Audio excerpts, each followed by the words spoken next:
Who's making these? It's someone's job to knock these up.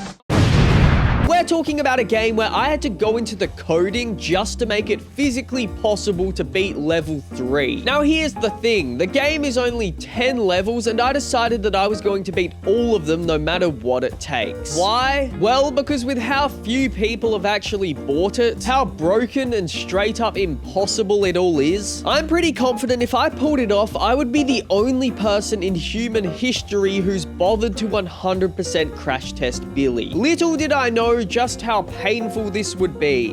Are you ready, kids? The first thing to do was the game's tutorial. The game is straightforward. You gotta get to one of these black and white domes and stop inside of it for 3 seconds. There's also sometimes blue or green checkpoints that we need to go through first to complete the level. We build a vehicle in the game's vehicle editor and then drive it to the target destination. 10 levels of this couldn't be too hard. It's time for mission 1, a wall. While I made a slight error with one of the wheel's placements due to the game's vehicle editor being a bit this caused no problems as I was able to drive around the wall and stop inside the destination, completing mission 1 with ease. Mission 2 was similarly straightforward, driving around a wall to go through 2 checkpoints before heading to the finish line. Even though I somehow flipped the vehicle, thankfully, due to the game's broken physics, I was still able to drive it towards the destination.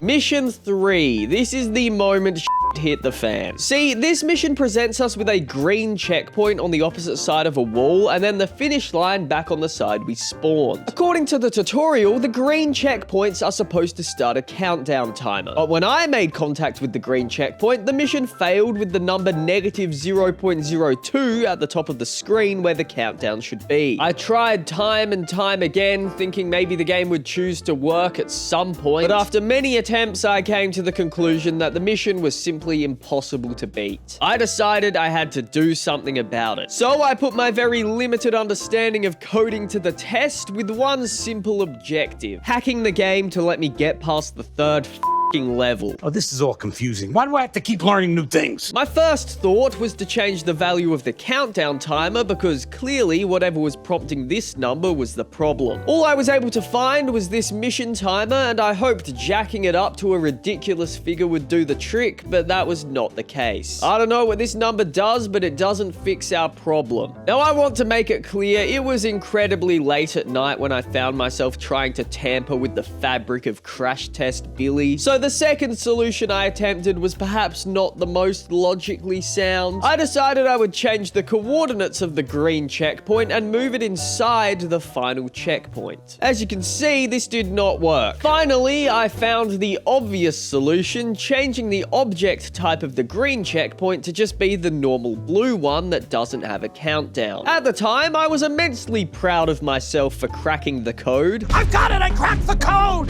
But now that I'm editing the video, I realized this was the obvious solution all along. With this, I was able to move on to mission 4, jumping over a wall. The speed required to make it over meant I had to add some boosters to the vehicle. There were a couple of failed attempts, but aside from that, it was fairly straightforward. Mission 5 exposes the game's 3 biggest problems all in one. The task is simple. There's a checkpoint floating in the air, and we just gotta get up to it before safely making it back down. Let's start with how fragile the vehicles are. Making it back down to the ground without the vehicle completely falling apart is an absolute nightmare. The lowest impact is capable of losing wheels. In fact, wheels sometimes just fall off without any real reason. And the moment that happens, you are just there's no hope. You need the vehicle's symmetry because out of every physics game I've ever played, it has the worst physics ever. Even with a perfectly symmetrical vehicle, it is borderline impossible to have any sort of control. But if you've lost a wheel on one side, there's no longer any point even trying to control it. These broken physics also severely limit the vehicle creation because if you try to get at all creative with what you're making, it'll just result in something like this. Getting through this level was excruciating, but through pure luck more than anything, Billy was severed in half with his top half landing just inside the final checkpoint, completing the mission. So considering all of the problems with that mission, now imagine trying to do mission 6, demanding that you somehow fly up onto this bridge before flying over to the next one and coming to a stop. A few moments later.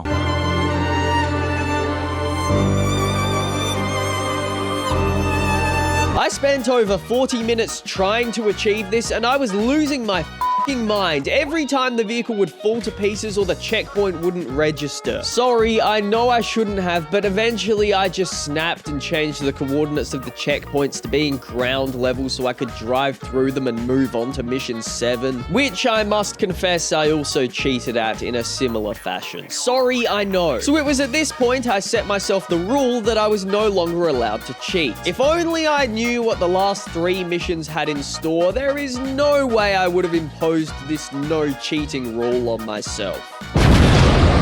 Mission 8 spawned straight from hell. It's a blocky staircase with 2 checkpoints and the finish zone at the top. Considering how easily wheels can just fall off, this is perhaps the least fun level idea possible. I wanted to create a vehicle with wheels on both sides so when it flipped it could keep going up the stairs, but due to it being impossible to do just about anything without the vehicle falling apart, this was not an option. What preceded was 40 minutes of the most frustrating, headache-inducing garbage, resulting in the strategy of using these gravity cube things that reduce the vehicle's weight when activated, combined with boosters facing down to try and hover slightly above the staircase. Even with this genius strategy, it took many attempts dealing with the worst vehicle controls in the history of gaming, before finally passing through the checkpoints and landing in the end zone.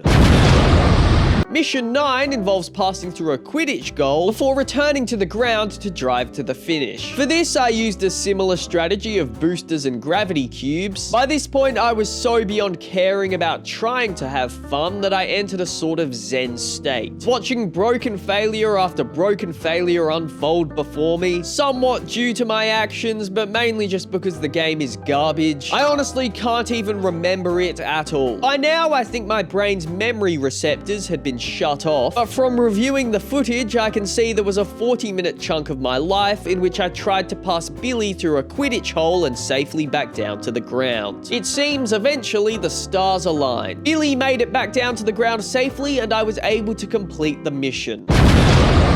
Unlike the last few, the final mission is pretty straightforward. Once you've changed the green checkpoint to a blue checkpoint, all you've got to do is jump up this ramp and across to the other side of a windmill to the finish. And it's done.